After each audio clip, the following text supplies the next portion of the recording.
En este slide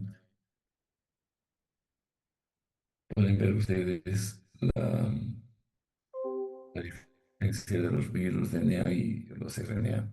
Estos virus utilizan distintas estrategias de replicación según su material genético. Aquí se destaca que los virus de tipo DNA se incorporan al material genético celular y generan nuevas partículas virales.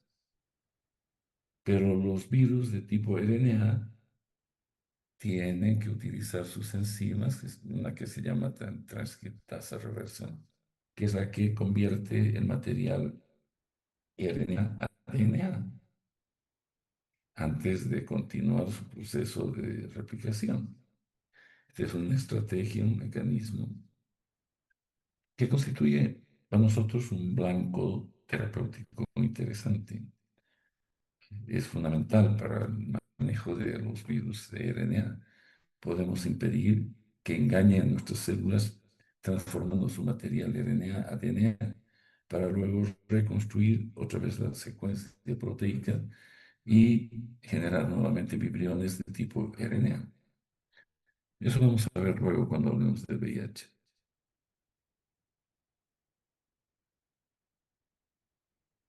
Ahora, los virus que ingresan a nuestro cuerpo producen pues enfermedades de acuerdo a un tropismo celular. El tropismo viral corresponde a la afinidad de un virus por un receptor o receptores específicos que están presentes en determinadas células. Esta interacción determina qué tejido o qué tejidos van a ser infectados. Y sus manifestaciones clínicas va a depender obviamente de qué células afectan y qué enfermedad producen. Esa tabla, pueden ustedes ver, el VIH, por ejemplo, utiliza receptores de las células CD4 y para entrar a la célula, además requiere de correceptores, como el CCR5 y el CXCR4, que tienen que hacer contacto con estos para poder ingresar, infectando principalmente células como los linfocitos T, los CD4 y los macrófagos. El, el, el virus de Epstein-Barr reconoce un receptor llamado, bueno, un grupo de células que tiene un receptor CD21, lo que explica su afinidad por los linfocitos B.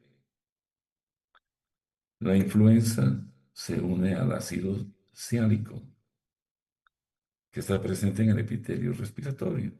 Por eso es que la influenza afecta pues, a los pulmones. Los rinovirus utilizan receptores como el ICAM1, LDL, en células del tracto respiratorio superior. Los poliovirus usan receptores como el CD155 y afectan neuronas motoras y células intestinales. El sarampión utiliza receptores como el CD150, la Nectin-4, infectando citos y células epiteliales. El virus herpes 6 reconoce el CD46 y el TCR beta. Esto es con un tropismo que le da hacia los linfocitos T y otras células. Entonces acá lo importante es que la distribución de los receptores celulares explica por qué cada virus produce enfermedades con características específicas y afecta órganos específicos.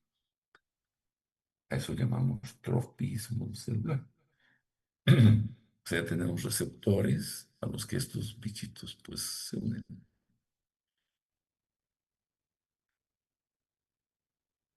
El ciclo vital de los virus es necesario entender, ¿verdad? En este gráfico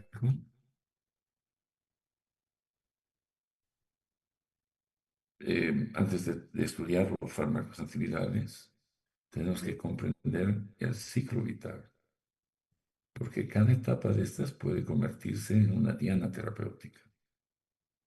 El proceso se inicia con la adhesión del virus a un receptor o receptores específicos que están en la célula del huésped, seguidas por la penetración y la desnudación o la pérdida de la cápside, donde el material genético es liberado dentro de la célula.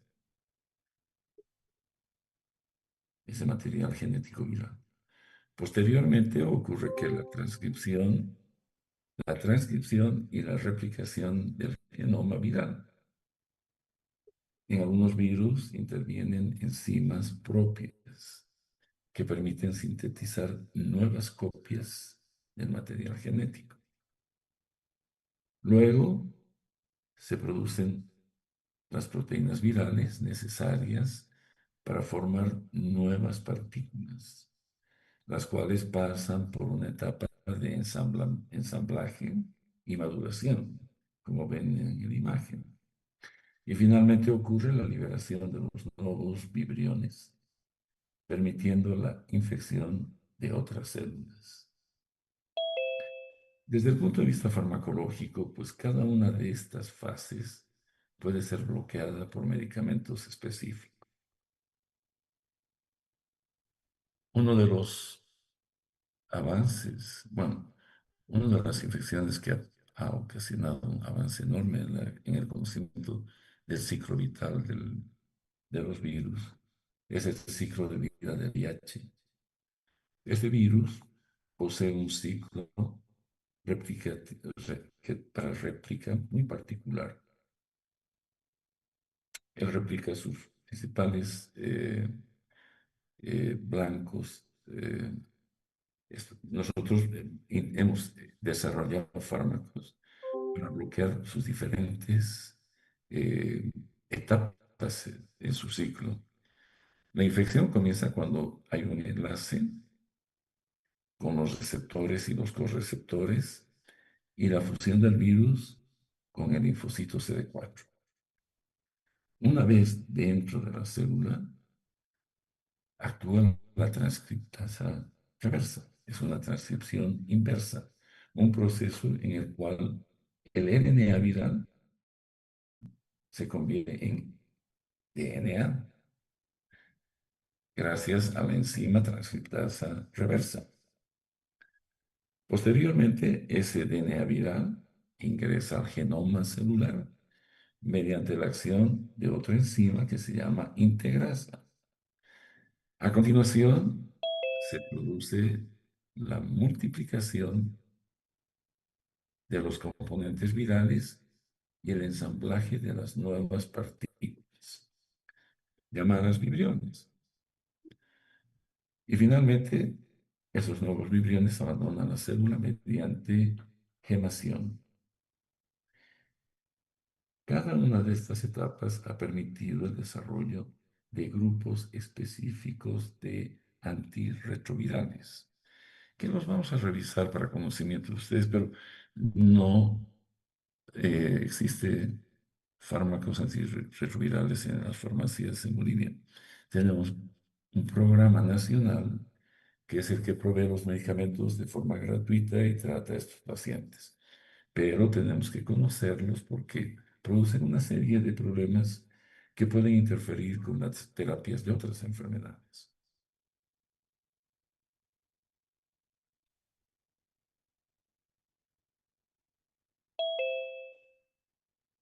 Hay un fenómeno que se llama latencia viral. Los virus pueden seguir dos comportamientos biológicos diferentes.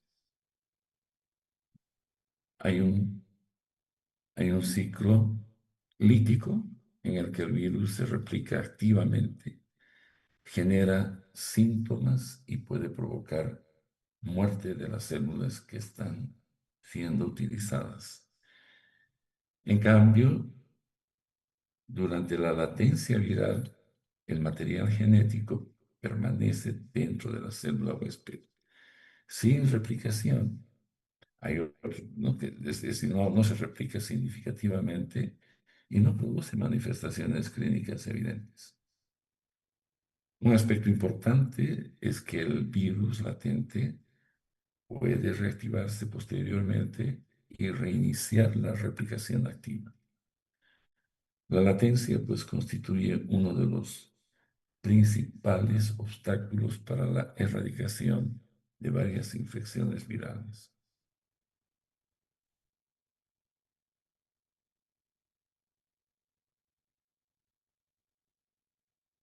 Los antivirales actúan interfiriendo las etapas específicas del ciclo replicativo. La primera posibilidad es bloquear la adhesión y la entrada del virus a la célula. Esto como ocurre con los antagonistas del correceptor CCR5 utilizado en el VIH. También se puede inhibir el desnudamiento o la pérdida de la capside viral, ¿no? Que está representado en esta diapositiva por la amantadina, que sirve para tratar estados gripales y la influenza. Otra estrategia consiste en bloquear la transcripción y la replicación del material genético viral, donde se ubican fármacos como el aciclovir, el, el sofosbuvir, que vamos a ver luego cómo se usan. Y finalmente, pues podemos inhibir los procesos de ensamblaje y liberación mediante inhibidores de la proteasa o mediante el oseltamivir, como lo hacemos en la influenza. Esta clasificación basada en el ciclo viral facilita comprender los mecanismos de acción de los diferentes antivirales.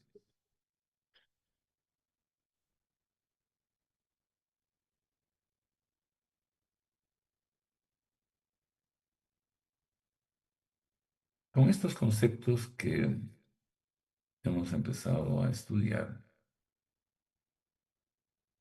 a diferencia de los antibacterianos, claramente pueden ustedes ver que los antivirales deben actuar sobre microorganismos que utilizan la maquinaria celular del huésped para multiplicarse y por ello el desarrollo de estos medicamentos se orienta a identificar blancos virales específicos que permitan inhibir la replicación con el menor daño posible a las células del humano, de las células infectadas.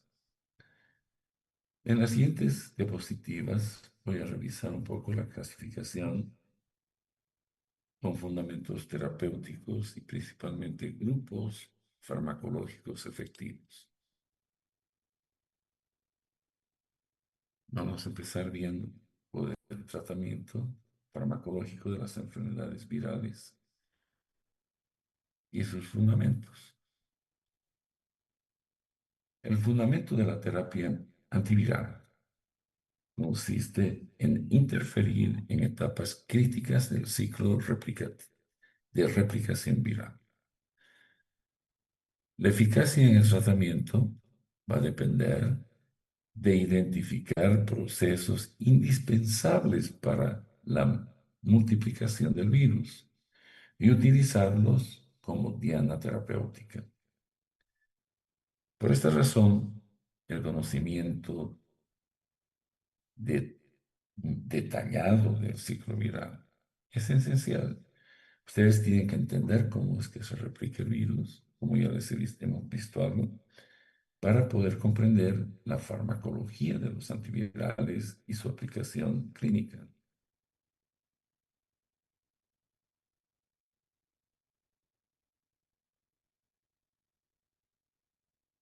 ¿Cuál es el objetivo de este tema?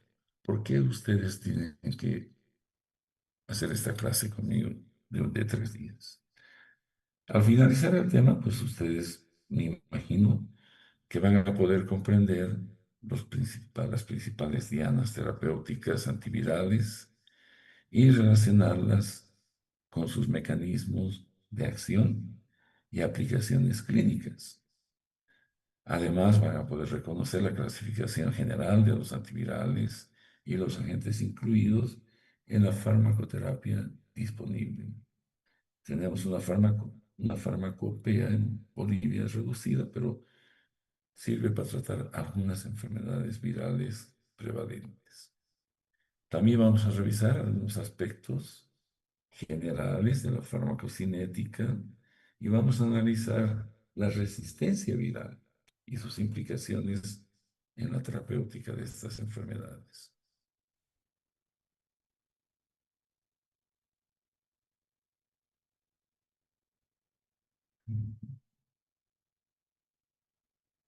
La terapia antiviral persigue al menos 3 objetivos fundamentales. El primero es inhibir la réplica del virus sin alterar significativamente la función celular del huésped. Para esto se utilizan fármacos dirigidos contra procesos como el ingreso, las polimerasas, las transcriptasas inversas, las proteasas, etc. En el segundo objetivo, podemos decir que necesitamos potenciar las respuestas naturales del organismo frente a las infecciones virales, mediante estrategias como la vacunación o el uso de interferones, que son antivirales naturales que tenemos. Y el tercer objetivo consiste en favorecer la eliminación selectiva de células infectadas, contribuyendo pues al control de la infección. Son 3 niveles en los que se pretende actuar contra este problema.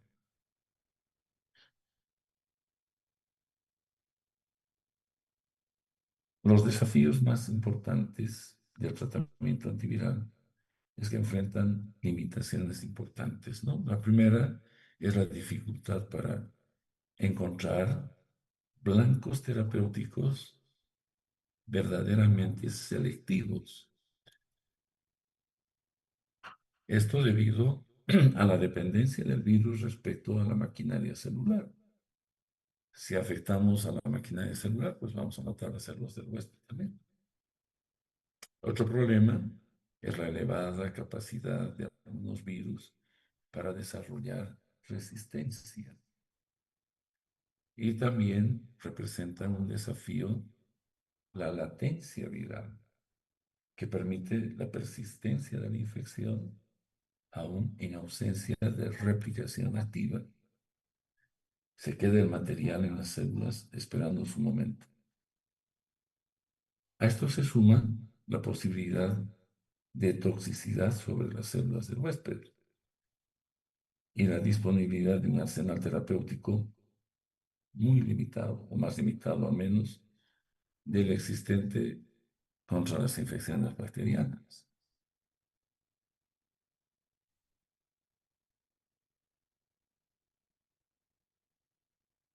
La clasificación general de los fármacos antivirales, de una manera general, puede clasificarse según la etapa del ciclo sobre el cual actúan. Encontramos los inhibidores de entrada que impiden el ingreso del virus a la célula, los inhibidores de la transcriptasa reversa, que es utilizada generalmente por el virus del VIH, los inhibidores de las polimerasas virales que bloquean la síntesis del material genético, los inhibidores de las proteasas que interfieren con la maduración de las partículas virales los inhibidores de la neuraminidasa empleados como agentes antiinfluenza y finalmente los moduladores de la respuesta inmunológica representados por el o por los interferones, porque son varios. Esta clasificación va a servir como estructura para el estudio de los diferentes grupos farmacológicos. Entonces, vamos a la próxima. Los antivirales pueden actuar en diferentes etapas, como hemos dicho, de la replicación viral. Sin embargo,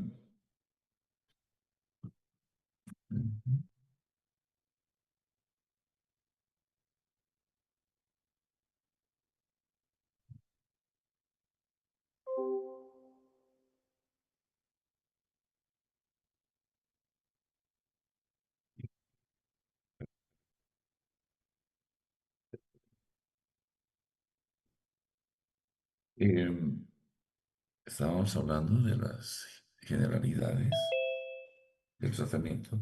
Los, los antivirales pueden actuar en diferentes etapas, hemos dicho, de la réplica. Sin embargo, la mayoría de estos ejercen su efecto inhibiendo la síntesis de algunos ácidos nucleicos o la síntesis tardía de las proteínas virales. Muchos de estos fármacos funcionan como antimetabolitos, es decir, son compuestos que se asemejan a partículas eh, o moléculas naturales utilizadas por el virus durante la replicación.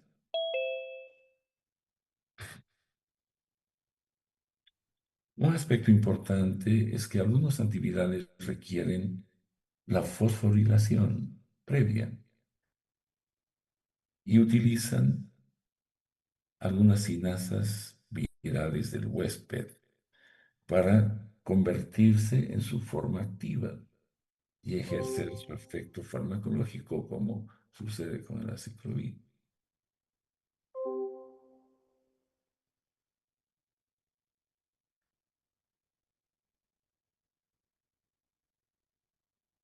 El desarrollo moderno de los antivirales ha tenido un importante impulso con la aparición de la infección por VIH.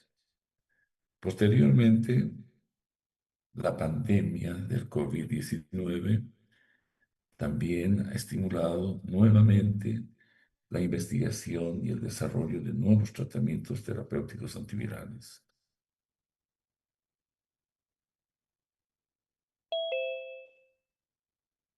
Siempre los humanos hemos reaccionado ante los desastres sin prever nada. Actualmente, estos medicamentos son utilizados tanto para el tratamiento directo de infecciones virales como para el manejo de complicaciones e infecciones oportunistas que se asocian a las enfermedades infecciosas virales. Los antivirales constituyen un campo de investigación relativamente reciente dentro de la farmacología. Su desarrollo es complejo porque los virus se replican dentro de las células humanas y utilizan enzimas, macromoléculas y organelos celulares para completar su ciclo vital.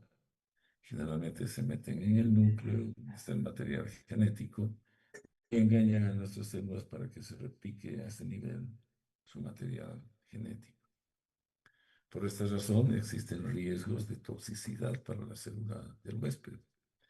Los antivirales más eficaces suelen actuar inhibiendo procesos enzimáticos específicos del virus. O sea, cuanto más específico sea el blanco y que solo el virus tenga esa enzima, pues el éxito va a ser mayor sin dañar al huésped. En general, son fármacos virostáticos, no son virucidas, no los matan a los virus, detienen su réplica y requieren de la colaboración del sistema inmunológico del paciente para el control de la infección. Y esto en algunos casos, pues, no es posible. Además, habitualmente no eliminan el virus latente, ni aquellos que se encuentran fuera de la fase de replicación. Esto sucede, por eso es que la enfermedad del VIH, una vez que se detiene el tratamiento supresor, empieza nuevamente la réplica, porque quedan formas latentes dentro de cierto tipo de células que cuando se detiene el tratamiento antirretroviral tienen que ver con, el retorno de la infección.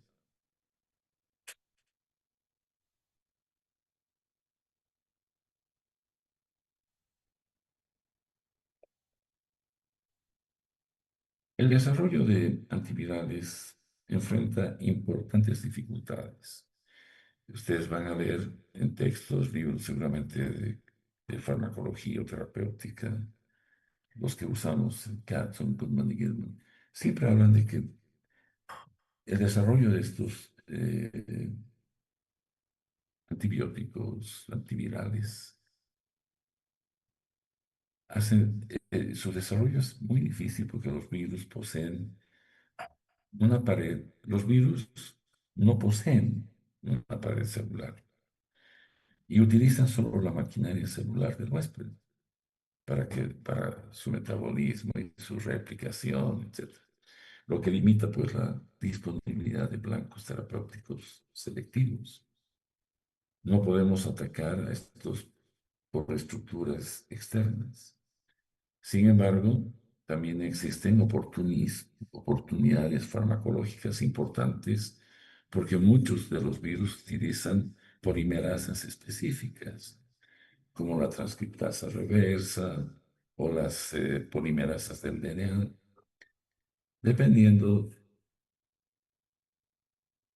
de si están presentes o no en las células humanas, estas enzimas, ¿no? Además, poseen otras enzimas específicas como las proteasas, las integrasas, las helicasas, las neuraminasas, que constituyen dianas terapéuticas muy útiles para el tratamiento o el diseño de antivirales para ciertas patologías. Las dianas terapéuticas de los antivirales, principalmente la diana terapéutica corresponde a la etapa crítica del ciclo replicativo del virus. La principal es la entrada viral. Bueno, es decir, no la principal. La primera es tratar de que el virus no entre a la célula, ya sea por mecanismos de fusión o endocitosis.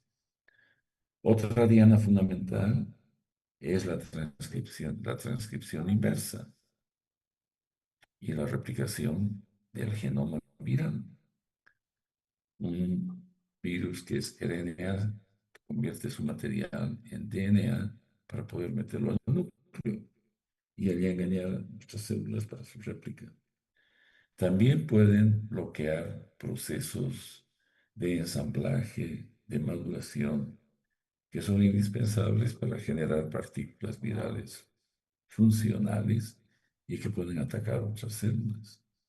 Finalmente, la liberación viral representa otra etapa susceptible de intervenir con fármacos. Y hemos hablado que la clasificación de los virus, de los antivirales, eh, Es en función a sus características de material genético, pero también se los conoce como no retrovirales y retrovirales a los fármacos que actúan sobre los que tienen RNA, y los que son los no retrovirales son los ADN o DNA. Entre los no retrovirales encontramos generalmente los inhibidores de la síntesis de proteínas virales, representados por el interferón alfa, los inhibidores de la síntesis del RNA, como la ribavirina, inhibidores del DNA polimerasa, como la ciclovir, el ganciclovir, el ganciclovir, inhibidores de la liberación del genoma viral, como la amantadina, la rimantadina. Estos que están ahora presentes en los antigripales, ¿no? Como la antifludes, que impiden la réplica viral de los virus del resfriado. Entre los retrovirales podemos destacar a los inhibidores de los nucleósidos de la transcriptasa reversa, como la acidobudina, la tidonosina, los inhibidores no nucleósidos, como la neviparina, los inhibidores de la proteasa, como el saquinavir, los inhibidores de entrada, como el maraviroc,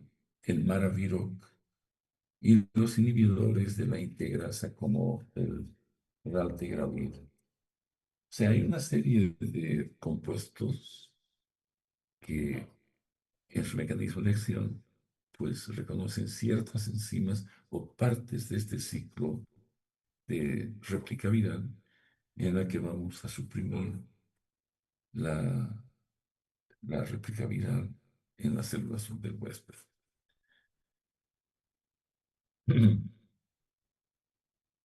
También podemos clasificar algunos antivirales como los de acción directa versus acción indirecta.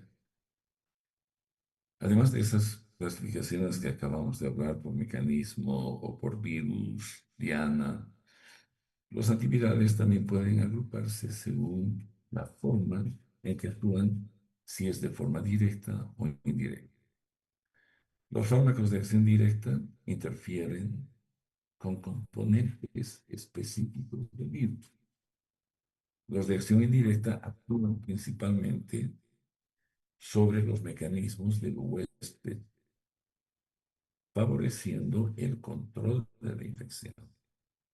Esta clasificación permite comprender diferentes estrategias terapéuticas utilizadas en la farmacología antiviral.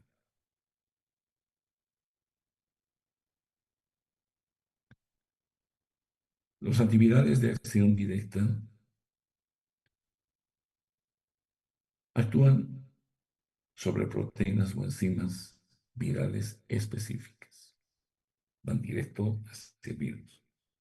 El efecto consiste en inhibir directamente la réplica viral, por lo que pueden presentar elevada eficacia y especificidad. Una limitación importante es el riesgo de resistencia cuando ocurren mutaciones en el blanco viral.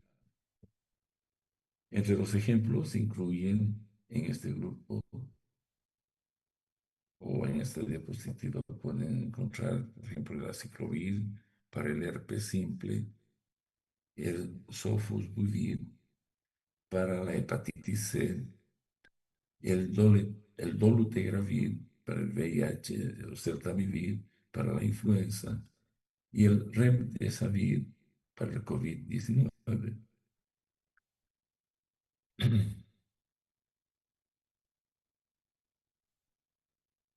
Los Los antivirales de acción indirecta son antivirales que no actúan directamente sobre el virus. Su mecanismo consiste en modular la respuesta inmunológica o en distintos factores del huésped para favorecer el control de la infección. Resultan especialmente útiles estos cuando no existen antivirales directos eficaces o cuando se está buscando potenciar la respuesta del organismo. Los ejemplos incluyen el interferón, las inmunoglobulinas, la dexametasona, el tocilizumab y el palivizumab, moduladores, son anticuerpos monoclonales antivirales.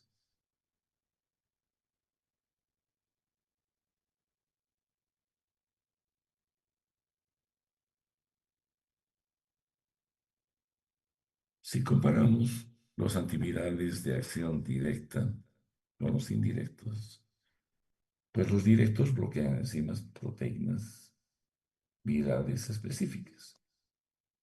Los antivirales de acción indirecta modifican mecanismos del huésped, principalmente la respuesta inmunológica o inflamatoria. Los agentes directos suelen ser más específicos, aunque presentan riesgos de resistencia por mutaciones virales. Los agentes indirectos tienen menos riesgo de resistencia, pero su respuesta clínica puede ser muy variable.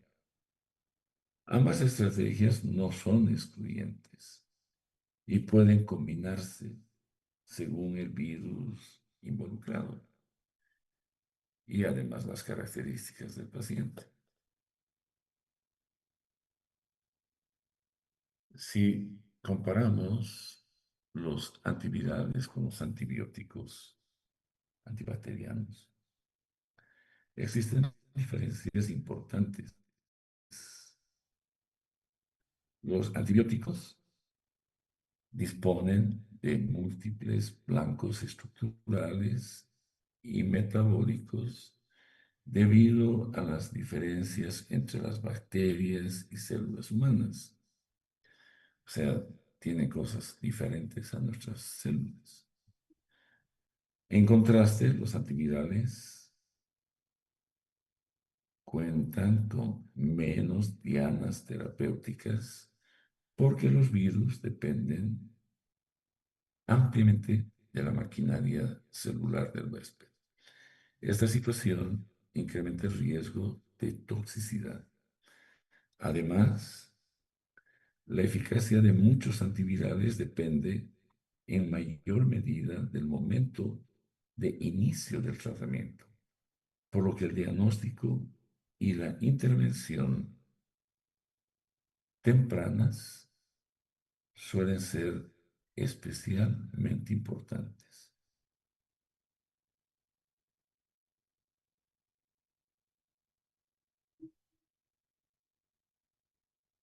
El concepto de la toxicidad selectiva representa uno de los objetivos fundamentales de la farmacología antiviral. Idealmente, un antiviral debería actuar exclusivamente sobre componentes virales, sin afectar la función celular normal. Sin embargo, en la práctica, muchos antivirales también interfieren en procesos celulares del huésped, lo que explica parte de sus efectos adversos y limitaciones que tiene en su margen terapéutico. Por ello, el desarrollo de nuevos antivirales busca mejorar continuamente la selectividad farmacológica.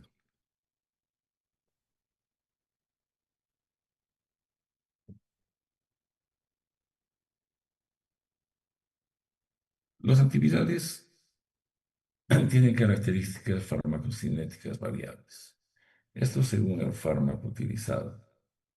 La absorción oral puede ser muy variable, lo que influye en su biodisponibilidad, obviamente. En cuanto a la distribución, algunos medicamentos son capaces de atravesar barreras, como la hematoencefálica, y alcanzar concentraciones terapéuticas en el sistema nervioso central. Muchos antivirales experimentan metabolismo hepático o requieren activación enzimática para convertirse en su forma farmacológicamente activa. Y finalmente, la eliminación puede producirse por vía renal o hepática, aspectos que deben considerarse al individualizar el tratamiento.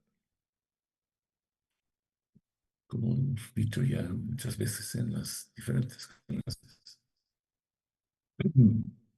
El problema, como sucede también con los antibacterianos, la resistencia viral constituye uno de los principales desafíos de la terapia antiviral.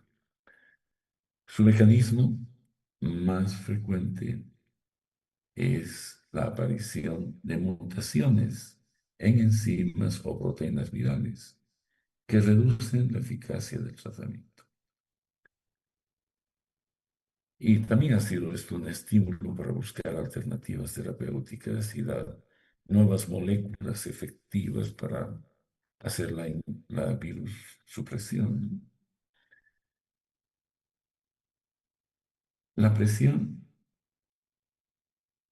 selectiva generada por el uso prolongado o inadecuado de antivirales ha favorecido pues estas variantes de formas resistentes. Pacientes que no se someten a las terapias o lo hacen de manera irregular o el uso demasiado prolongado pues, también lleva a que los virus hagan mutaciones. Por esta razón, la adherencia terapéutica adquiere una importancia fundamental. En enfermedades como el VIH hay pacientes que no se someten a la terapia y luego sucede que ya no responden a los tratamientos disponibles y lo que espera es desenlaces fatales. Asimismo, el empleo de combinaciones farmacológicamente que pueden contribuir a reducir el riesgo de resistencia y mejoran la eficacia del tratamiento. Entonces hay combinación de fármacos que actúan a diferentes niveles, especialmente para el tratamiento del VIH. Combinaciones de dos, tres principios activos que tienen diferentes mecanismos de acción y no le dan el chance al virus de generar o seguir multiplicándose y disminuir la resistencia al tratamiento.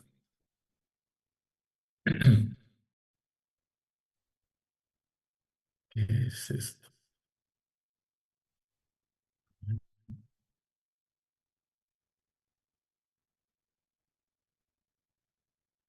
Aquí les pongo un ejemplo, un caso clínico. En este caso clínico pueden observar ustedes que es un paciente con fiebre leve, odinofagia y vesículas en los labios.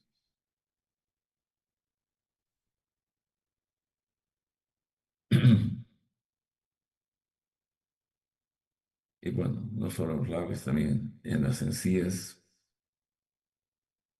que son de aparición reciente. Este cuadro es compatible con una infección primaria por herpes simple, tipo 1.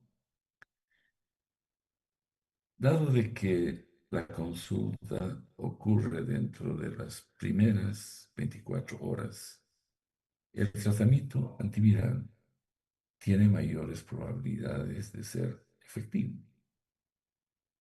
El aciclovir se administra por vía oral durante 7 a 10 días para limitar la réplica viral y acelerar la resolución de las lesiones. O sea, cuanto más pronta es la utilización de estos agentes antivirales, la lesión y el progreso, la magnitud de la enfermedad se va a reducir de manera significativa.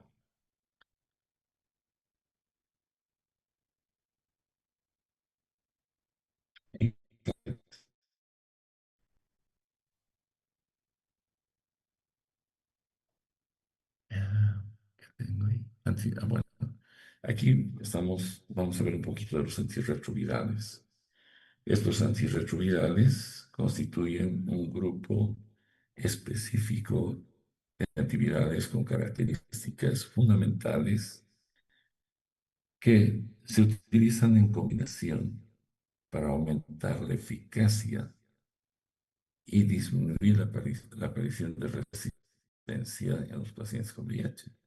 Sus blancos terapéuticos incluyen enzimas virales, receptores, implicando todos estos implicados pues, en el ciclo de replicación. Además, existen recomendaciones específicas para su uso durante el embarazo, porque de una madre con infección por retrovirus como el VIH, pues hay que hacer tratamiento durante el embarazo y evitar la transmisión lineal hacia el feto.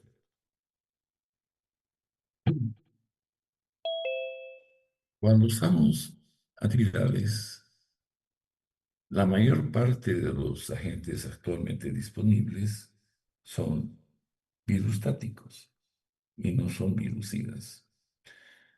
La mayor parte de los que hay actualmente son virustáticos en la práctica médica clínica.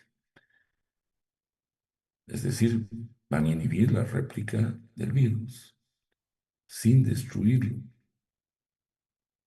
No hay destrucción de las partículas virales. Los virucidas, bueno, cuando hay un fármaco virucida, lo que hace es eliminar directamente al virus, pero son muy poco, o muy poco frecuente en su uso en la farmacología clínica. El aciclovir es un ejemplo clásico de un antiviral virustático que se usa en el caso que hemos visto como el herpes simple en la boca. Doctor, ¿Sí? buenas noches. No se está viendo su pantalla. ¿No se ve? No, doctor, está pausado. ¿Y eso por qué? A ver, espérame un cachito.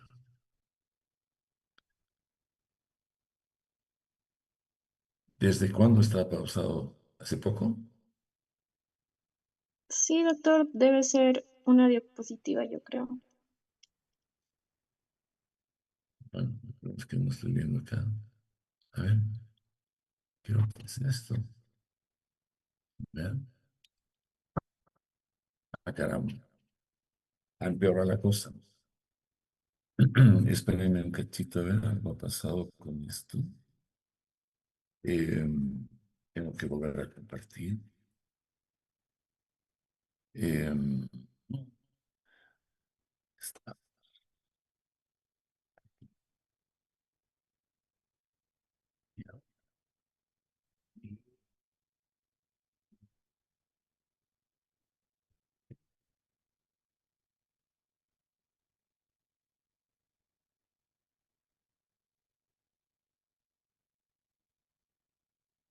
Ahora,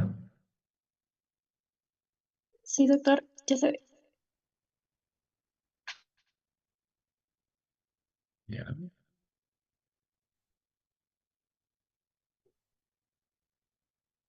Bien. Entonces, otro de los aspectos importantes en el uso de los antivirales es la selectividad y la toxicidad. Uno de los principales desafíos de la terapia antiviral es lograr una selectividad. Y esto se debe a que los virus utilizan pues, la maquinaria celular humana. Entonces va a haber existir siempre un mayor riesgo de toxicidad y por ello se buscan blancos moleculares exclusivos del virus. Un ejemplo es la timidina, las timidina quinasas virales, que permiten una mayor selectividad del aciclovir y reducen el daño sobre las células sanas. Bien. Otro caso clínico. Observen esta boca. Ahí pueden ver lesiones. En este caso, por ejemplo, se puede observar a una paciente, es una paciente joven, con un episodio recurrente de vesículas dolorosas en el labio. Este tipo de presentación orienta a una infección recurrente por virus herpes simple. Y a partir de este caso vamos a ir analizando los agentes causales, las opciones terapéuticas disponibles y la importancia de la latencia viral como un mecanismo responsable de las recurrencias.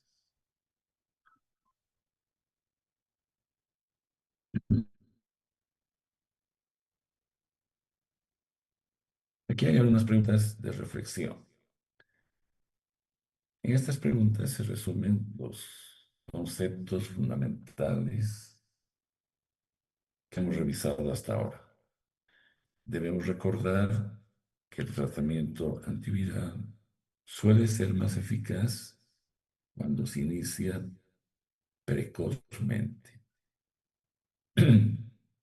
Que algunos antivirales requieren activación enzimática para ejercer su acción y que la resistencia viral está influenciada por las mutaciones, el uso inadecuado de los medicamentos y probablemente una mala adherencia a la terapia por parte del paciente. Bien, entonces vamos a ir a ver las enfermedades ocasionadas por virus tipo DNA. A partir de este punto vamos a abordar los virus DNA de mayor relevancia clínica y los antivirales utilizados para su tratamiento. Vamos a revisar principalmente enfermedades producidas por estos virus, sus características farmacológicas y los fundamentos terapéuticos más importantes.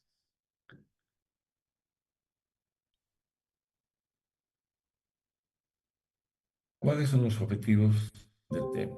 Pues los objetivos de esta unidad de los virus, el tratamiento de estas enfermedades, es que vamos a reconocer los antivirales más utilizados frente al herpes y a la gripe.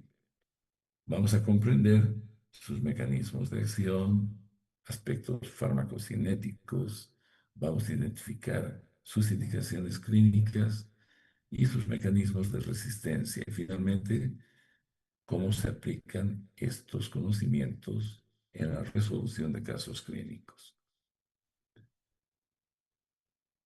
Los virus de tipo DNA, de mayor importancia clínica, se destacan los herpes virus, incluyendo el virus humano herpes 1, herpes 2, el virus del herpes zóster y varicela, el citomegalovirus y el virus Epstein-Barr, que también son relevantes los virus de la hepatitis B, el virus del papiloma humano y los poxvirus que generan algunas enfermedades eruptivas. Estos grupos representan diferentes estrategias, tienen diferentes estrategias terapéuticas y constituyen principalmente pues, el objetivo de los antivirales dirigidos contra virus del DNA, virus tipo DNA. ¿Cuáles son estos agentes antivirales para virus de tipo DNA?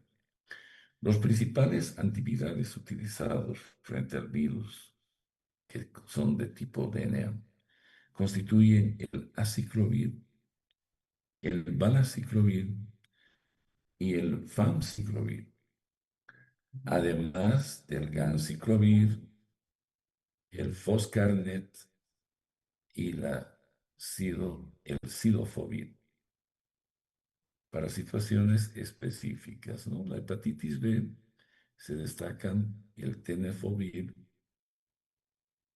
el entecavir y la lamivudina, aunque pertenecen a grupos distintos. Muchos de estos fármacos comparten como mecanismo principal la inhibición de la polimerasa DNA viral. Un aspecto esencial en su uso clínico es la prevención y el manejo de la resistencia viral.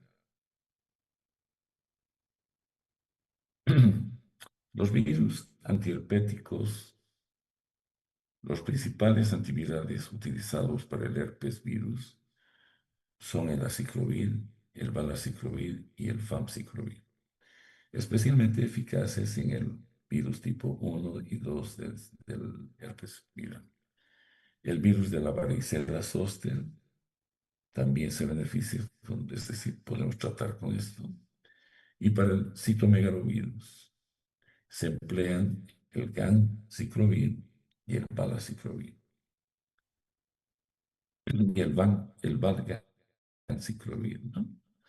En casos de resistencia en infecciones graves, disponemos del foscarnet y el cidofovir. Eso no se olviden, ¿ya? En los casos de resistencia, vamos a usar esos fármacos. No se usan comúnmente.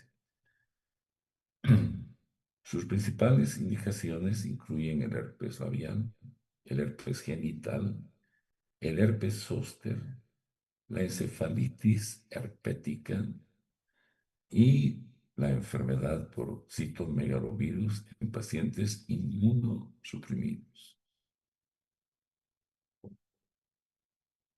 El mecanismo de acción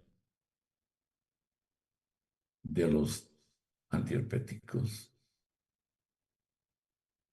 estos ejercen su efecto principalmente mediante la inhibición de la polimerasa DNA viral. El aciclovir requiere activación previa por la tinidina quinasa, esa tinidina quinasa que tiene el virus, lo que confiere una elevada selectividad hacia las células infectadas. Gracias a este mecanismo, estos fármacos presentan eficacia elevada con una toxicidad relativamente baja.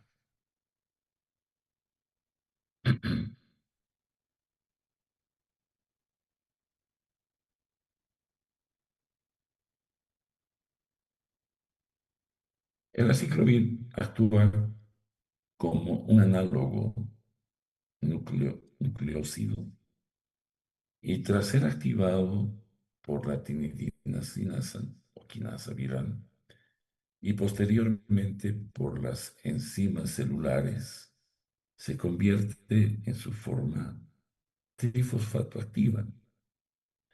Y esta molécula compite con los nucleótidos normales del DNA polimerasa y se incorpora en el DNA viral que se está formando en la célula huésped. Y como carecen del grupo necesario para continuar la elongación, pues se termina ahí, se produce la terminación de la elongación. Es una terminación prematura de la cadena y detienen la réplica viral.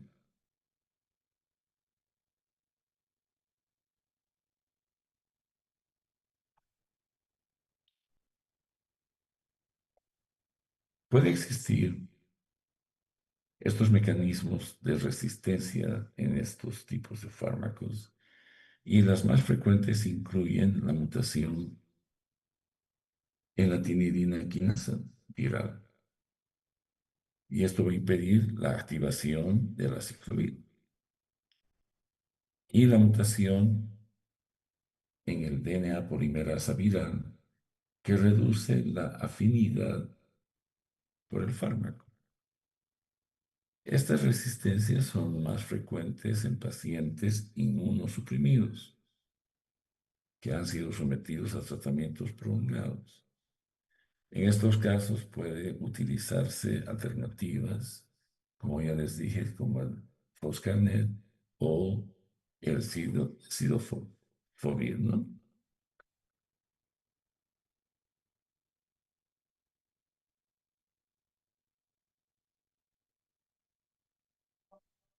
Si comparamos,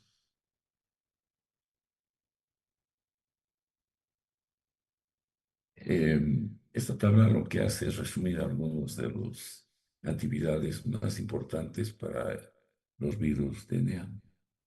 El aciclovir es el tratamiento de elección para infecciones por herpes simple y para el virus de la varicela zoster.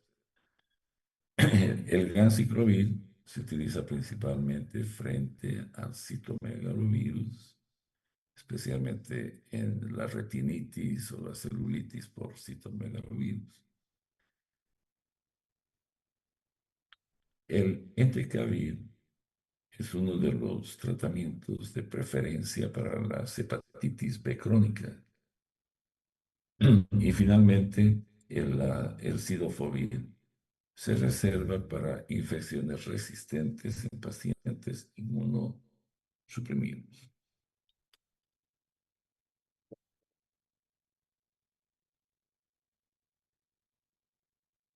Los antiherpéticos,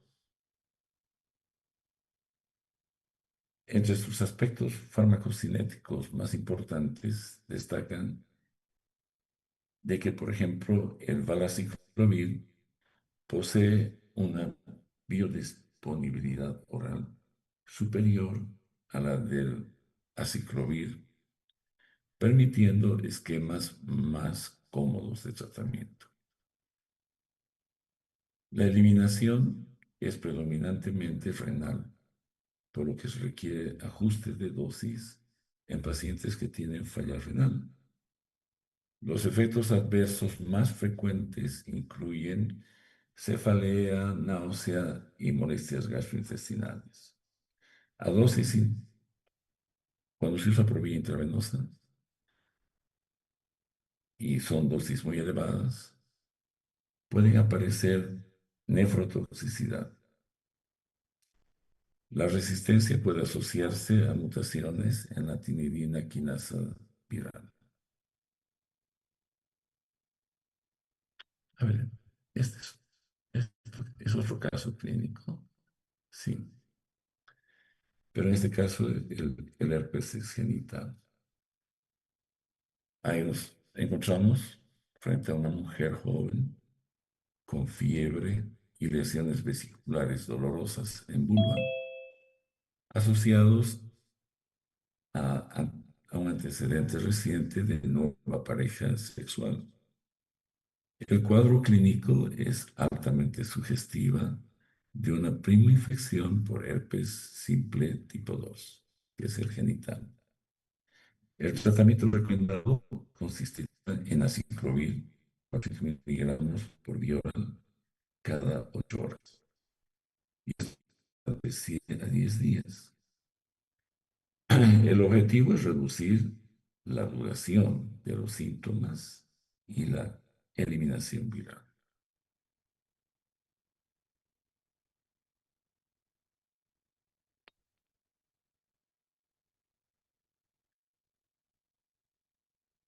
Los antigripales son los principales fármacos utilizados para la influenza. Son el oseltamivir, el Tamiflu, el Zanamivir y el Baloxavir. El oseltamivir y el Zanamivir inhiben la neuraminidasa, que es una enzima esencial para la liberación de nuevas partículas virales desde las células infectadas. Por otra parte, el Baloxavir inhibe la endonucleasa, que es dependiente del RNA polimerasa viral. Y esto interfiere con la replicación viral. Y su beneficio clínico es que es mayor cuando se administra dentro de las primeras 48 horas del inicio de la sintomatología. Los fármacos, obviamente, como todos, no están exentos de presentar efectos adversos y tener ciertas características farmacocinéticas que hay que mencionarlas. El oseltamivir se administra por vía oral y presenta una muy buena absorción. El zanamivir se administra por inhalación y permite una acción directa sobre las vías respiratorias. Entre los efectos adversos más frecuentes se encuentran las náuseas y los vómitos. Esto con el oseltamivir. Y con el zanamivir, esto puede inducir a broncoespasmos, especialmente en pacientes asmáticos o con enfermedad pulmonar obstructiva crónica. Aunque la resistencia sigue siendo relativamente baja, se ven que están emergiendo con el uso inadecuado de estos medicamentos.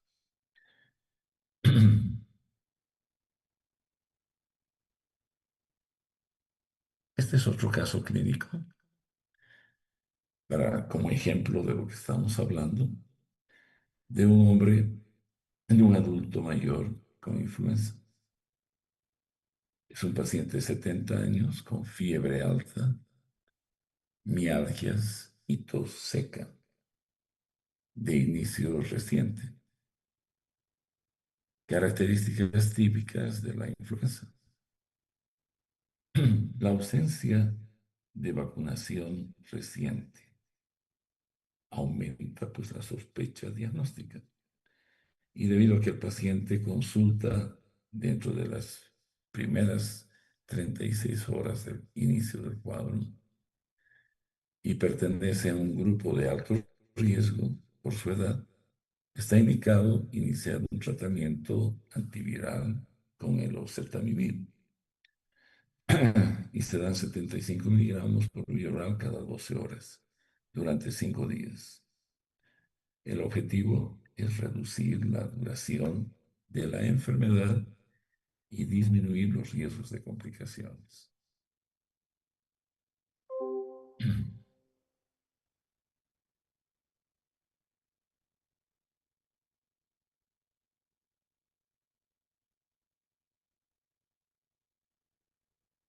Si comparamos los fármacos antiherpéticos y los antigripales,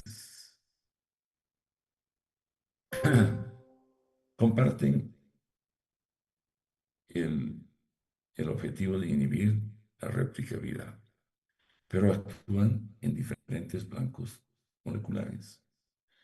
Los antiherpéticos interfieren principalmente con la síntesis del DNA viral, mientras que los antigripales bloquean la enzima esencial para la réplica o liberación del virus de la influenza. En ambos grupos, el inicio precoz del tratamiento es fundamental para maximizar la eficacia y la eficacia clínica, ¿no?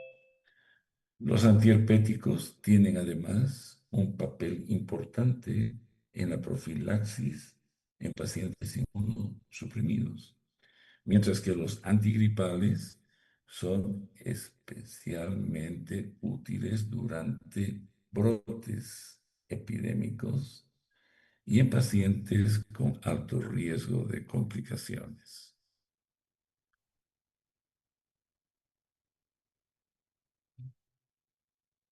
Y para terminar, vamos a ver un casito más, un otro caso clínico de una infección por citomegalovirus. Este es un paciente el que va a recibir, ha sido trasplantado de un riñón y presenta fiebre, fatiga y visión borrosa. Datos compatibles con enfermedad por citomegalovirus y posiblemente con afectación retiniana. El tratamiento de elección sería el ganciclovir, que se da por vía intravenosa, o el valganciclovir por vía oral, según la gravedad, obviamente, del cuadro. Este paciente requiere vigilancia estrecha de la función renal y del hemograma, ya que el ganciclovir puede producir neutropenia, anemia y trombocitopenia. Y también debe ser monitoreada la carga viral para valorar la respuesta y detectar precozmente posible resistencia.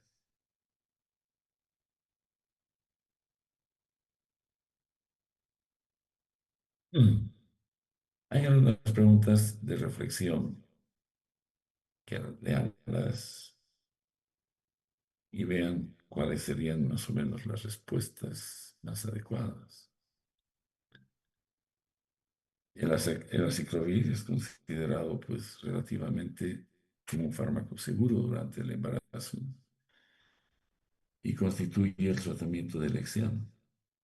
Además, en gestantes con recurrencias frecuentes, puede utilizarse también una terapia supresora en las últimas semanas del embarazo para disminuir el riesgo de transmisión neonatal.